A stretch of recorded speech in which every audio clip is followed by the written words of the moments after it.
मित्रांनो नमस्कार. वंदे मातरम. भारत माता की जय. छत्रपती शिवाजी महाराज की जय. धर्मवीर छत्रपती संभाजी महाराज की जय. राजमाता जिजाऊ यांना मानाचा मुद्रा सत्सत नमन. मित्रांनो, मराठ्यांचा इतिहास, मराठी मातीचा गौरवशाली इतिहास, छत्रपती शिवाजी महाराजांचा इतिहास. मित्रांनो, छत्रपती शिवाजी महाराजांनी दक्षिण आणि उत्तर कोकणामध्ये सुमारे 5-6 महिने धुमाकूळ घातला होता आणि महाराजांच्या मावळ्यांनी आदिलशहाची अनेक बंदरं, जसं दाभोळ बंदर असेल, अनेक ठाणी असतील, छोटे मोठे किल्ले असतील, संपूर्ण प्रांत, जवळजवळ संपूर्ण उत्तर कोकण, दक्षिण कोकण महाराजांनी आपल्या ताब्यात घेतला होता. आणि त्यामुळे आदिलशाहीच्या दरबारामध्ये वातावरण तापलं होतं शिवाजी महाराजांच्या विरोधामध्ये. आदिलशहा म्हणजे अली आदिलशहा बादशाह होता, परंतु संपूर्ण कारभार त्याची आई बडी बेगम साहेबीन ही बघत होती. ती अत्यंत क्रूर होती आणि अत्यंत तापट स्वभावाची. तिने शहाजी राजांना एक पत्र पाठवलं की तुमच्या मुलाला समज द्या, अन्यथा बादशहाच्या माध्यमातून भयंकर कारवाईला सामोरं जावं लागेल. शहाजीराजांना हे पत्र मिळालं. शहाजीराजांना आनंद वाटला की आपला मुलगा एवढा पराक्रमी झाला आहे, प्रतापी झाला आहे. हे बघून महाराजांना शहाजीराजांना खूप आनंद वाटला. महाराजांनी लगेच त्याचं उत्तर पाठवलं. महाराजांनी त्या ठिकाणी पत्रात म्हटलं की माझा मुलगा माझा ऐकत नाही, तुम्हाला जे करायचं ते करा, तुम्हाला काय करायचं ते करा. अशा प्रकारचं पत्र महाराजांचं ह्या आदिलशहाला मिळालं. बडी बेगम साहेबा अत्यंत क्रोधित झाली आणि क्रोधित होण्याचा कारण होतं की दररोज बातम्या येऊन धडकत होत्या की आदिलशाही मुलकातील बंदर गेलं, आदिलशाही मुलकातील प्रांत गेला, आदिलशाही मुलकातील छापा टाकल्यामुळे संपत्ती लुटण्यात आली, अनेक ठाणी गेली, अशी दररोज बातमी येत होत्या. आणि अशी चिंतेचं वातावरण निर्माण झालं होतं की एवढं सगळं दररोज जात आहे, एक दिवस आदिलशाही गेली आणि आम्हीही बुडालो, अशीच बातमी यायचीच वेळ बाकी राहिली की काय. इतका मोठं संकट आदिलशाह आणि आदिलशाहीवरती आलं होतं आणि चिंतातूर आदिलशाही. परंतु जर बारकाईने विचार केला तर आदिलशहाची ताकद, ते साम्राज्य होतं आणि सामर्थ्य होतं, हे छत्रपती शिवाजी महाराजांच्या कित्येक पट, असंख्य पटीने जास्त होतं. तरीसुद्धा हा चिमिटभर सैन्य असणारा शिवाजी, डोंगर दऱ्यात राहणारा हा शिवाजी एवढ्या मोठ्या बलाढ्य आदिलशहाला घाबरत नाही, याचंच फार मोठं एक चिंता तिथल्या सरदारांना वाटत होती, आदिलशहाला वाटत होतं की एवढं मोठं साम्राज्य आहे आपलं आणि आपल्याला तो घाबरत नाही. मग त्याचा बंदोबस्त करणं फार गरजेचं आहे. त्यासाठी आदिलशहाने सर्व सरदारांना, मातब्बर सरदारांना, मनसबदारांना, सगळ्यांना दरबारात हजर राहण्याचा हुकूम केला. सगळे सरदार, जवळजवळ 22पेक्षा जास्त मोठे मातब्बर सरदार, शूरवीर पराक्रमी सरदार त्या ठिकाणी दरबारात हजर झाले. मनसबदार सगळे हजर झाले. दरबार भरला. अली आदिलशाह तख्तावर बसला. बडी बेगम ही पडद्याच्या आड तिथे बसलेली होती आणि दरबारासमोर एकच प्रश्न होता, त्या शिवाजीला पकडून आणण्याचा, शिवाजीचा बंदोबस्त करणे, हा एकच प्रश्न हा दरबारासमोर होता. दरबारासमोर तबकामध्ये एक विडा ठेवला होता. जो कोणी तो विडा उचलेल त्यांनी शिवाजी महाराजांना पकडून आणायचं आहे, किंवा जो शिवाजी महाराजांना पकडून आणण्याची जबाबदारी घेईल त्यांनी तो विडा उचलायचा. अशा प्रकारचं ते तबकामध्ये ठेवलेला विड्याकडे सर्वजण अगदी डोळे लावून होते की कोण तो विडा उचलतंय. बडी बेगम साहेबा आणि दरबार, सगळे सरदार शांत होते. सर्वांनी माना खाली घातल्या होत्या. शिवाजीला पकडून आणणं म्हणजे फार मोठी जोखीम हे प्रत्येकजण जाणत होता. कारण सह्याद्री आणि शिवाजी महाराजांचे चिवट आणि दणकट मजबूत पराक्रमी मावळे त्यांच्या विरुद्ध लढणं थोडं सोपं नव्हतं. फतेखानचा पराभव आदिलशहाच्या सरदारांनी बघितला होता आणि मावळ्यांचा पराक्रम ते ऐकून होते. कोणीच ब्रह काढेना, अगदी स्मशान शांतता दरबारात पसरली होती. तितक्यात ह्या बडी बेगम साहेबीन तिने मोठ्याने आवाज त्या ठिकाणी काढला, बताओ शिवाजी को गिरफ्तार करके कौन लाएगा, कौन तैयार है अपनी जान की बाजी लगाने के लिए. असा तो मोठा आवाज त्या ठिकाणी घुमला आणि दरबाराची शांतता चिरत एक बलदंड बाहू असलेला प्रचंड देहाचा एक सरदार पुढे आला. तो पुढे आल्यानंतर तो म्हणाला, शिवाजी को मैं गिरफ्तार करके हुजूर के सामने पेश करूंगा. त्याचं नाव होतं अफझल खान. आणि ते ऐकल्यानंतर त्या दरबारामध्ये असणारे सगळे सरदार म्हणायला लागले, अभिनंदन. अफझलचं सगळं प्रत्येकजण अभिनंदन करू लागला, माशा अल्लाह, माशा अल्लाह, सुभान अल्लाह, सुभान अल्लाह, आमीन, आमीन, आमीन. आणि सगळा दरबार तो त्याच्या म्हणजे त्याला प्रोत्साहन देत होता, त्याचा कौतुक करत होता, त्याला अभिनंदन करत होता. तू म्हणतोय तसंच हो, आमीन, आमीन, आमीन. अगोदरच तो गर्विष्ठ, त्याचा ताकदीचा त्याला फार गर्व आणि सगळं अख्खा दरबार त्याची स्तुती करतोय म्हटल्यानंतर त्याला आणखीनच गर्वाने त्याची छाती भरली. बादशाह आणि बडी बेगम साहेबीन सुद्धा खूप आनंदी झाली, कारण दोघांच्या गळ्यातील ताईत होता हा अफझलच्या सांगण्यावरून, अफझलच्या बोलण्यावरून आणि अफझल जे योजना करेल त्याच्यावरती बादशाची मोहर लागत असे.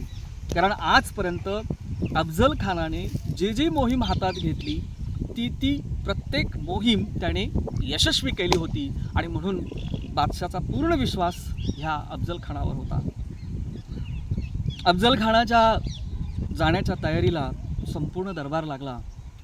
बादशाने त्याला 12,000चे घोडदळ दिलं, 10,000चं पायदळ दिलं, जवळजवळ 1200पेक्षा जास्त उंट दिले, 65पेक्षा जास्त हत्ती दिले, छोटे मोठा असंख्य तोफखाना दिला, दारुगोळा दिला, कापड चोपड दिलं, त्याला मेना, पालख्या, शस्त्रसाठा, धनधान्य, संपत्ती विपुल देण्यात आली. आणि असं प्रचंड मोठी छावणी आज विजापुराच्या बाहेर पटांगणामध्ये पसरली होती. जिकडे बघावं तिकडं छावणी, सरदार, सैनिक, घोडे, हत्ती, उंट, तोफा, दारुगोळा,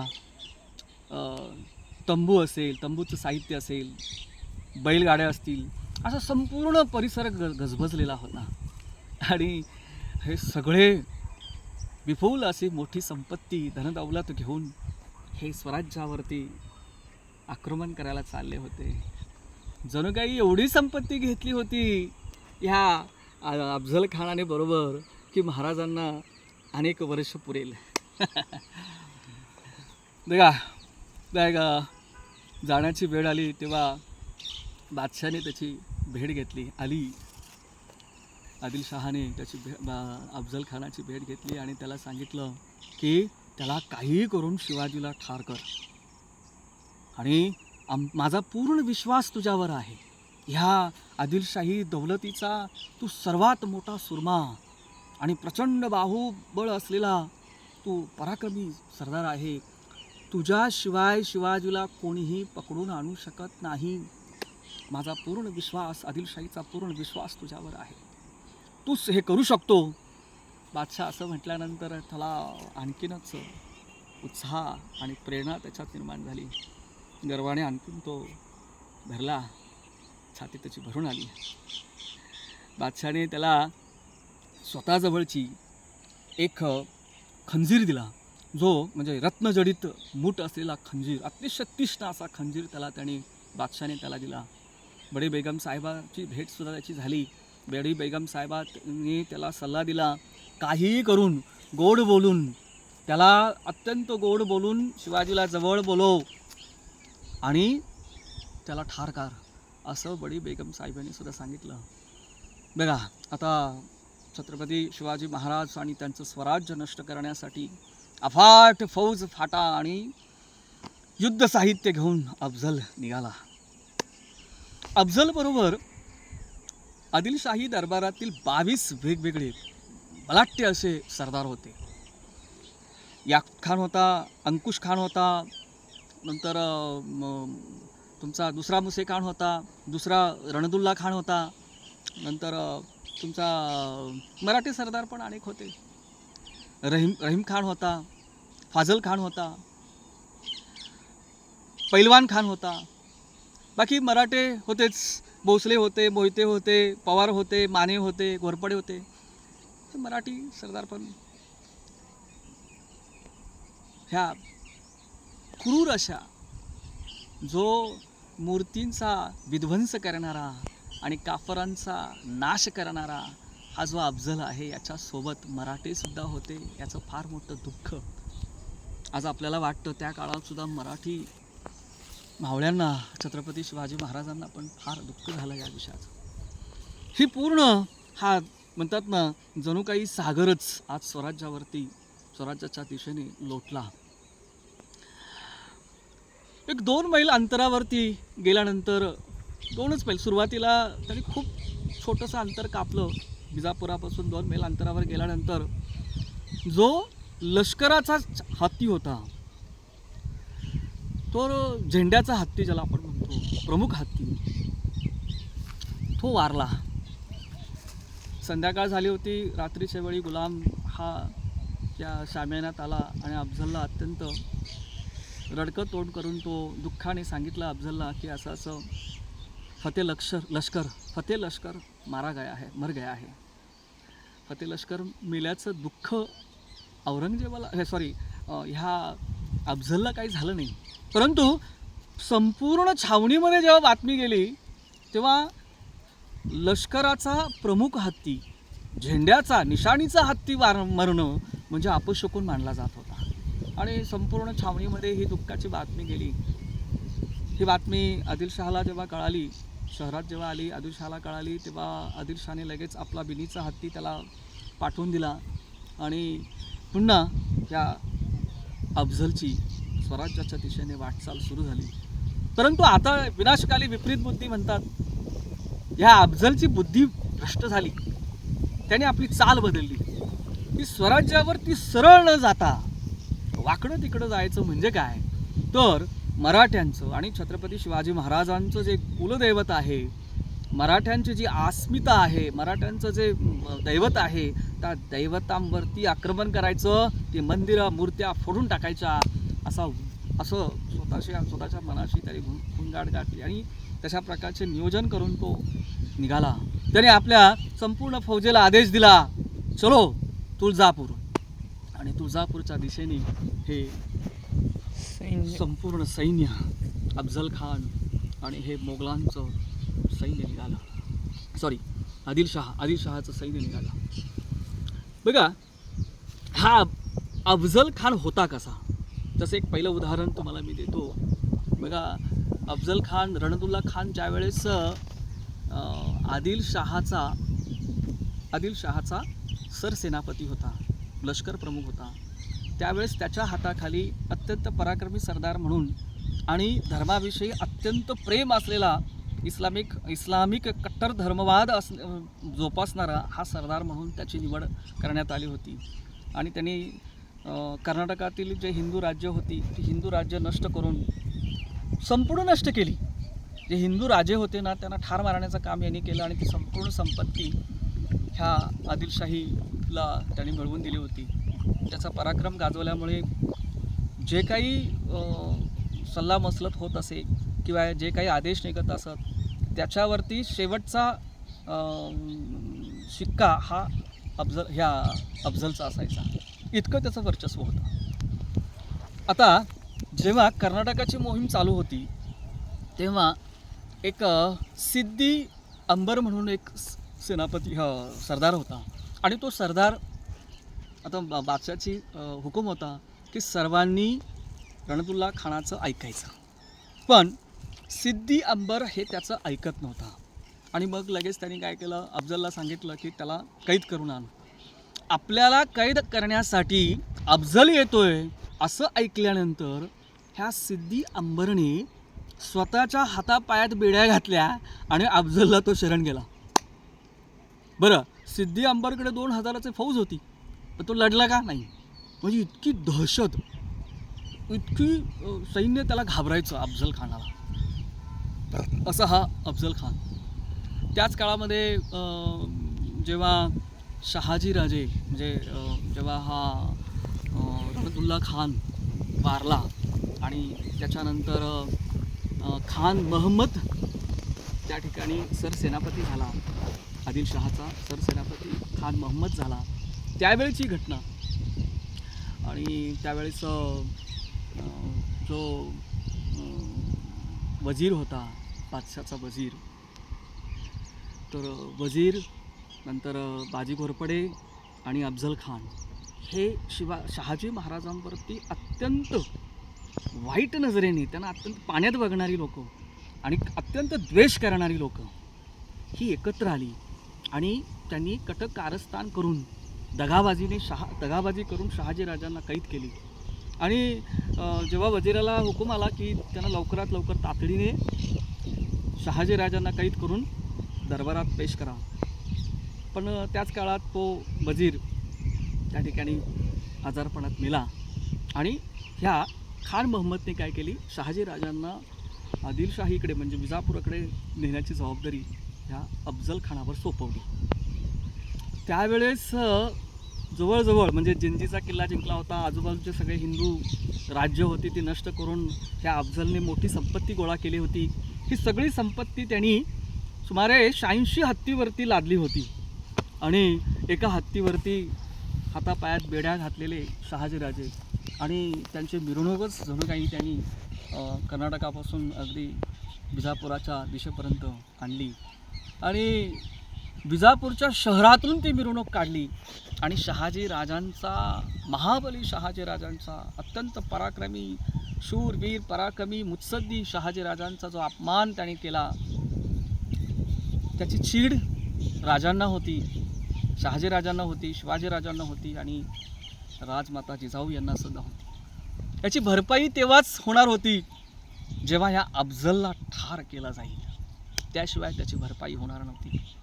असा हा भोसल्यांचा आणि स्वराज्यांचा अत्यंत मोठा शत्रू, हाडवैरी म्हणजे अफजल खान होता. त्याला स्वतःच्या धर्माविषयी अत्यंत प्रेम होतं, इतर धर्माविषयी त्याला काहीही घेणं देणं नव्हतं. इतर धर्म म्हणजे काफिरांचे धर्म आणि त्या धर्माला नष्ट करणं, त्या लोकांना नष्ट करणं, त्यांची प्रार्थना स्थळं नष्ट करणं म्हणजे अल्लाचं काम असं तो मानत होता. दुसरा एक प्रसंग, कनकगिरीचे लढा. या कनकगिरीच्या लढ्यामध्ये आदिलशहाने संभाजीराजे आणि अफजल खान यांच्यावरती जबाबदारी दिली होती कनकगिरीला वेढा घालायचा आणि ती कनकगिरी किल्ला ताब्यात घ्यायचा. आणि फौज पाट्यासकट दोघे गेले आणि कनकगिरी किल्ल्याला वेढा घालण्यात आला. आणि कनकगिरी किल्ल्याला वेढा घातल्यानंतर त्या वेढ्यामध्ये अनेक दिवस गेले, किल्ला काही ताब्यात येईना. आणि किल्ला ताब्यात येत नाही म्हटल्यानंतर एके दिवशी काय केलं, संभाजी महाराजांनी आक्रमण करायचं ठरवलं. आता हा लढा देण्याची जबाबदारी कुणाची होती, तर हा लढा देण्याची जबाबदारी दोघांची होती. या अफजल खानची पण जबाबदारी होती आणि संभाजीराजांची पण होती. पण संभाजीराजे हे शहाजीराजांचा मुलगा आणि शहाजीराजांचा कट्टर वैरी म्हणजे अफजल खान. अफजल खानाने हीच संधी त्या ठिकाणी साधली आणि ह्या कनकगिरीच्या लढ्यामध्ये संभाजीराजांना एकाकी पाडलं. त्यांना मुद्दामहून जाणून बुजून त्या वेड्यामध्ये, त्या लढाईमध्ये सैन्य साठा किंवा शस्त्रसाठ्याची मदत केली नाही आणि संभाजीराजे त्या ठिकाणी एकाकी अडकले. आणि त्या युद्धामध्ये, कनकगिरीच्या युद्धामध्ये संभाजी महाराज मारले गेले. म्हणजे या अफजल खानाने छत्रपती शिवाजी महाराजांचे थोरले बंधू, शहाजी राजांचे मोठे पुत्र, जिजाऊंचा पोटचा गोळा त्या ठिकाणी दगाबाजी करून ठार केला. असा हा तो विश्वासघाती आणि दगाबाजी होता अफजल खान. आणि म्हणून त्याच्याविषयी सर्वांनाच फार मोठी चीड होती.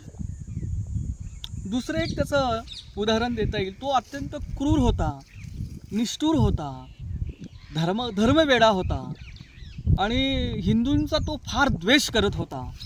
आणि स्वतःच्या बादशाहविषयी त्याला अत्यंत प्रेम होतं. आपला हुजूर म्हणजे साक्षात अल्लाचाच बंदा आणि अल्लाने पाठवलेला बंदा असं तो मानत असे. आणि म्हणून तो स्वतःला आदिलशाहीचा चाकर, नोकर आणि विश्वासू बंदा मानत असे, सरदार मानत असे. बघा, हा वेळ होती जेव्हा हा बादशाह मरण पावला.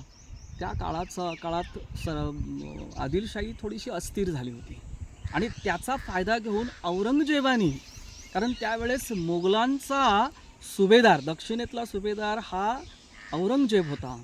ह्या दक्षिणेतील मोगलांच्या ह्या सुभेदाराने बिदरचा किल्ला हा आदिलशहाचा प्रांत आहे.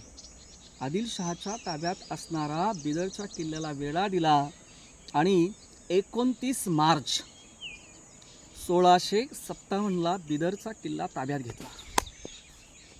त्यानंतर 2 ऑगस्ट 1657ला त्याने दुसरा एक किल्ला आहे कल्याणी किल्ला म्हणून, त्या कल्याणी किल्ल्याला वेढा दिला आणि तो किल्लासुद्धा ताब्यात घेतला. आता हे दोन्ही आदिलशहाचे किल्ले मोगलांनी ताब्यात घेतले आणि त्या सगळ्या परिसरामध्ये मोगलांच्या फौजांनी धुमाकूळ घातला. सगळे लुटालूट, जाळपोळ वगैरे सुरू झाली. रयत त्यांची तिथली जे मोगलांच्या ह्या अतिक्रमणामुळे तिथली जनता आणि ही आदिलशाही पूर्णपणे त्या ठिकाणी त्रस्त झाली होती. या औरंगजेबाचा आणि मोगलांचा बंदोबस्त करण्यासाठी आदिलशहाने खान महम्मद याच्या नेतृत्वामध्ये फौज पाठवली आणि त्या फौजेमध्ये प्रमुख सरदार होता अफजल खान. आता तो आदिलशहाचा प्रदेश होता. आदिलशहा फौजांना माहीत होतं की ह्या मोगलांच्या फौजांना कशा प्रकारे अडचणीत आणायचं आणि कशा प्रकारे त्यांना अडकाव करायचा, घेराव घालायचा. ह्या मोगली सैनेला आणि औरंगजेबाला आदिलशाही सैनेने एका आडबाजू अत्यंत बिकट अशा प्रदेशामध्ये घेरलं, चारी बाजूनी घेरून टाकलं. आता दुसऱ्या दिवशी औरंगजेब स्वतः एकतर कैद केला जाईल किंवा ठार मारला जाईल अशा प्रकारची अवस्था निर्माण झाली. संध्याकाळची वेळ, दुसऱ्या दिवशी आता औरंगजेब अटक होणार किंवा त्याला ठार मारणार. संपूर्ण औरंगजेबासह संपूर्ण मोगली फौज कापून काढण्यात येईल अशा प्रकारची एक विश्वास हा अफजल खानाला होता. आणि अफजल खान फार खुश होता. त्याला वाटत होतं की आता म्हणजे दिल्लीच्या बादशाचा राजपुत्र आपल्या ताब्यात येईल आणि त्यामुळे आदिलशहाची वाहवा, स्तुती आणि विजयाचा डंका संपूर्ण भारतभर, संपूर्ण जगामध्ये पसरेल असं त्याला वाटत होतं. त्यामुळे तो आनंदित होता. तो अल्लाचा बंदा, आदिलशहाचा फार मोठा सरदार, त्याला फार आनंद झाला होता. परंतु त्याचवेळी औरंगजेबाने काय केलं, औरंगजेबालाही कळालं की आता आपण संकटात सापडलो आहे आणि आपल्याला या संकटातून जर कोण जीवित सोडू शकत असेल तर तो होता सरसेनापती.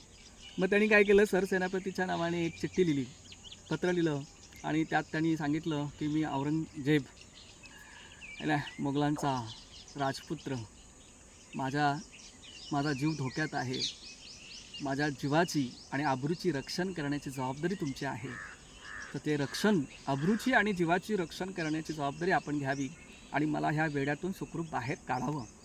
अशी विनंती पत्र त्यांनी पाठवलं आणि त्यात एक शेवटचा शब्द त्यांनी लिहिला होता, जर माझ्या अब्रूला आणि जीवाला काही झालं तर माझा बाप बादशाह आहे, मुघल बादशाह, दिल्लीचा मुघल बादशाह, ते रागवतील. शेवटची धमकी पण आहे त्याला. हे पत्र वाचल्यानंतर खान मोहम्मद अत्यंत चिंतातूर झाला की त्याला असं वाटलं, जर आता आपण औरंगजेबाला पकडलं किंवा त्याची फौज पूर्णपणे नष्ट केली तर मोगल बादशाह रागवेल आणि मोगलांची जर फौज या ठिकाणी, एक दर्यासागरच आहे तो एक प्रकारचा, मोगलांचा दर्या जर आदिलशाहीवर लोटला तर आपला आदिलशाह, बडी बेगम साहेबा, संपूर्ण आदिलशाही नष्ट होईल.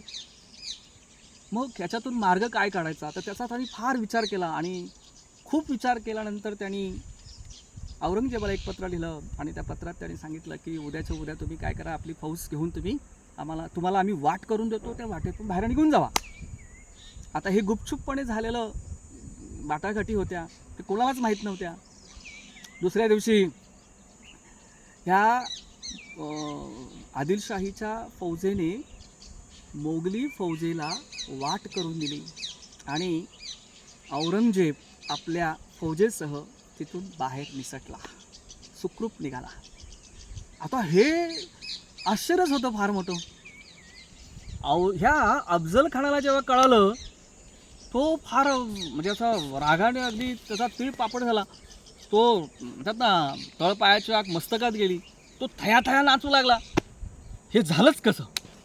आणि मग त्याला शेवटी कळालं की खान मोहम्मद आपल्या सेनापतीने हे कटकारस्थान केलेलं आहे, याच्यामुळेच औरंगजेब मोगलांचा राजपुत्र आपल्या ताब्यातून निघाला, निसटून गेला.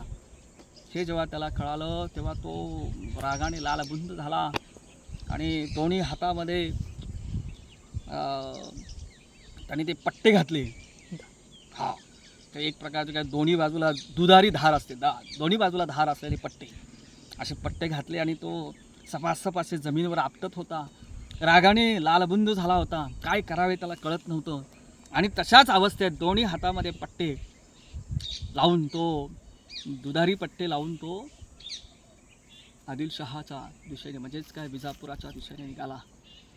विजापुरात तो आदळ आपट, पाय आपटत, ओठ म्हणतात ना, दाट ओठ खाऊन रागाने लालबुंद झालेला आरडाओरडा करत तो दरबारात पोचला. आणि बडी बेगम साहेबा आणि त्या आदिलशहाला काय कळे ना की काय झालंय म्हणून. तुझा आरडाओरड आणि त्याच्या आपटाआपट ऐकल्यानंतर सगळ्यांना आश्चर्य वाटलं की काय झालं नक्की. मग बडी बेगम साहेबा आणि आदिलशहाने विचारलं की बाबा काय झालं, सांग तरी. आणि मग तो कसा बसा जरा शांत झाला आणि त्यांनी औरंगजेब कसा निसटला याची हकीकत सांगितली. ते सांगता क्षणी बडी बेगम साहेबा आदिलशहाने लगेच हुकूम केला, खान मोहम्मदला पत्र पाठवलं आणि तातडीने त्याला दरबारात हजर राहण्याचा हुकूम दिला. हा खान मोहम्मद पालखीत बसला आणि तिथून तातडीने निघाला विजापूरच्या दिशेने. निघत असताना बिचारा तो पण अल्लाचा बंदा होता. तो आदिलशहाचा फार मोठा शूरवीर पराक्रमी सरदार होता, सेनापती होता आणि त्यांनी संपूर्ण हयात आदिलशहाची चाकरी करण्यासाठी घालवली होती. अत्यंत निष्ठावंत होता आणि बादशाचं हितच त्यांनी बघितलं होतं.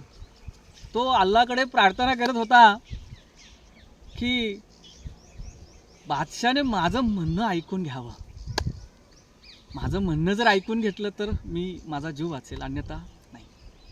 आणि तो आला आणि मक्का दरवाजातून तो आतमध्ये प्रवेश करणार तितक्यात ह्या बडी बेगम साहेबांनी जे काही तयारी केली होती, मारेकरी धाडले होते, त्या सगळ्या मारेकऱ्यांनी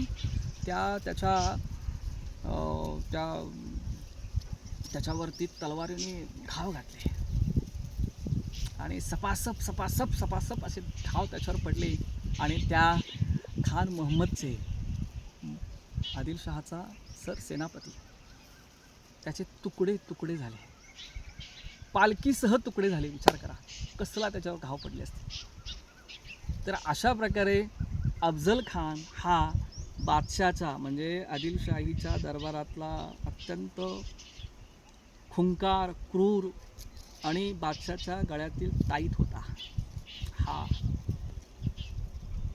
अफजल खान.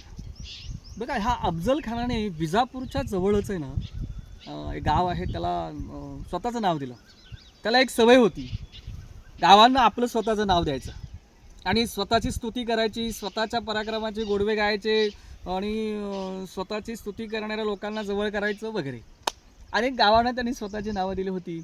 असेच एक गाव होतं, त्याला त्यांनी अफजलपूर नाव दिलं होतं आणि त्या ठिकाणी त्या गावाच्या आजूबाजूला त्यांनी 2 शिलालेख लिहिले होते आणि त्या शिलालेखात त्यांनी काय म्हटलं होतं, तर मी धर्माचा पाईक, इस्लामचा पाईक आहे आणि मूर्तीपूजा करणाऱ्या काफरांचा काळ आहे.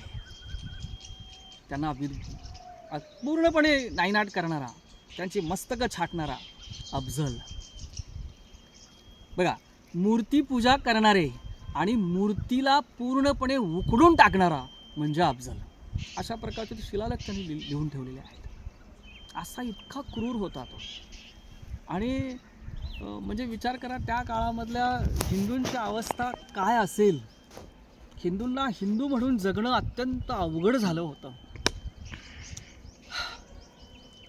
तो स्वतःविषयी इतकी स्तुती करत असे किंवा तो स्वतःला इतका मोठा संत मानत असे, अल्लाचा बंदा मानत असे, की तो स्तुती करताना स्वतःची तो म्हणतो, जर अल्लाला कधी वाटलं की उच्च स्वर्गाला जर कधी असं वाटलं उत्तम व्यक्तीची अफजलबरोबर तुलना करावी, तर अल्लाच्या जपमाळेतून आवाज येईल, अल्लाह अल्लाह अल्लाह नाही, अफजल अफजल अफजल.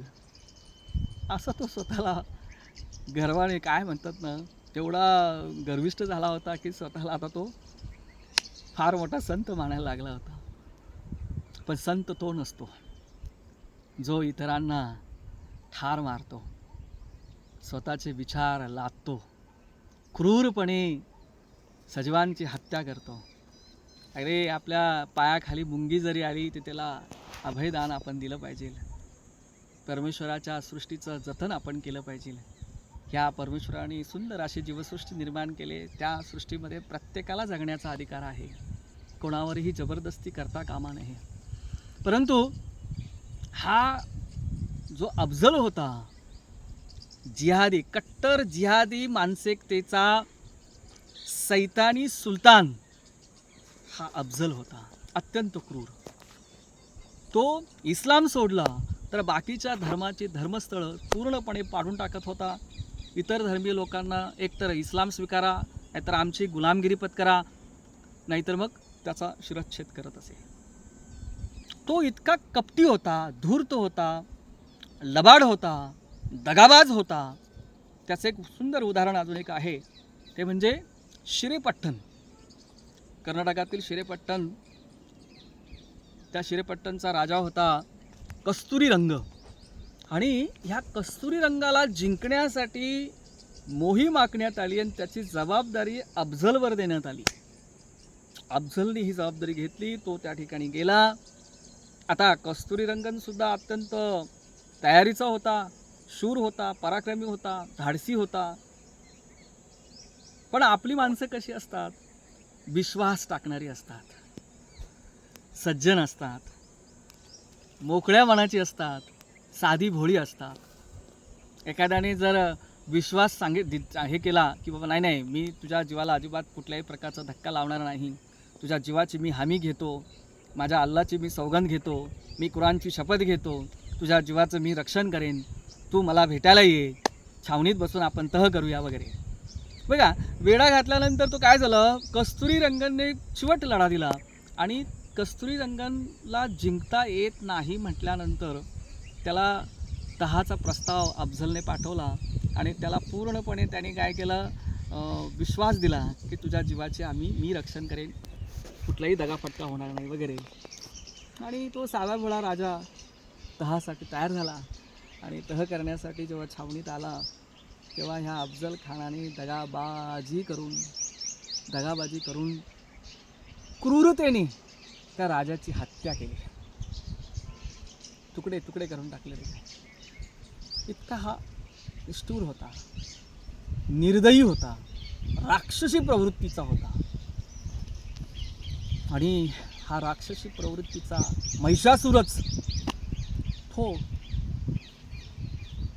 स्वराज्याच्या दिशेने आपली यवनी सेना, राक्षसी सेना घेऊन चालला होता.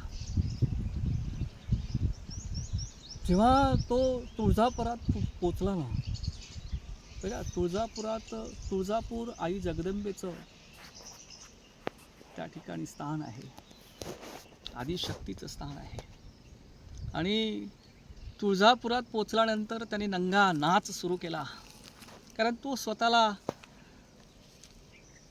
मूर्ती भंजक, मूर्ती तोडणारा आणि काफरांना कापणारा, म्हणजे मूर्तीची पूजा करणाऱ्यांना नष्ट करणारा, ठार मारणारा मानत होता. त्यानुसार त्यांनी व्यवहार केला.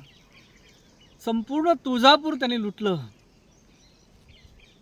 संपूर्ण तुळजापुरात हाहाकार माजला.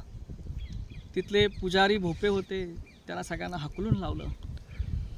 आणि आई जगदंबा, छत्रपती शिवाजी महाराज आणि संपूर्ण महाराष्ट्राचं कुलदैवत तुळजा आई भवानी समोर तो उभा राहिला.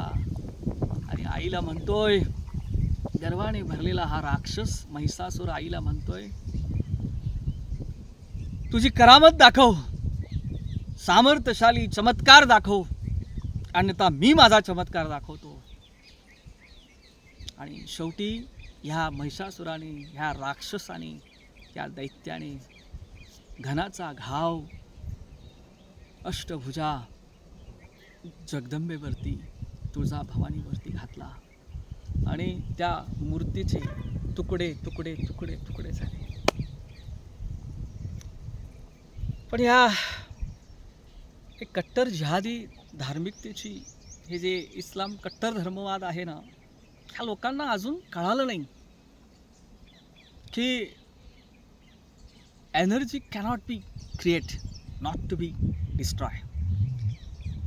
Energy cannot be create, not to be destroy. It can be transfer from one form to another form. ऊर्जा अक्षय आहे, ऊर्जा नष्ट होत नाही, ऊर्जा निर्माण करता येत नाही. एका ऊर्जेचं दुसऱ्या ऊर्जेत रूपांतर होतं, ऊर्जा नष्ट होत नाही. राई राई राईसारखी झालेली मूर्तीचे कण, त्याच्यात असलेली संपूर्ण ऊर्जा ही छत्रपती शिवाजी महाराजांच्या हृदयात जाऊन बसली, संपूर्ण शरीरात जाऊन ती ऊर्जा बसली की काय. आणि साक्षात जगदंबेचा आशीर्वाद ज्या शिवाजी महाराजांना मिळाला, त्यांच्याच हस्ते, शिवाजी महाराजांच्याच हस्ते ह्या महिषासुराचा वध झाला. त्या महिषासुराला फाडण्यात आलं, त्याचा कोतळा बाहेर काढण्यात आला.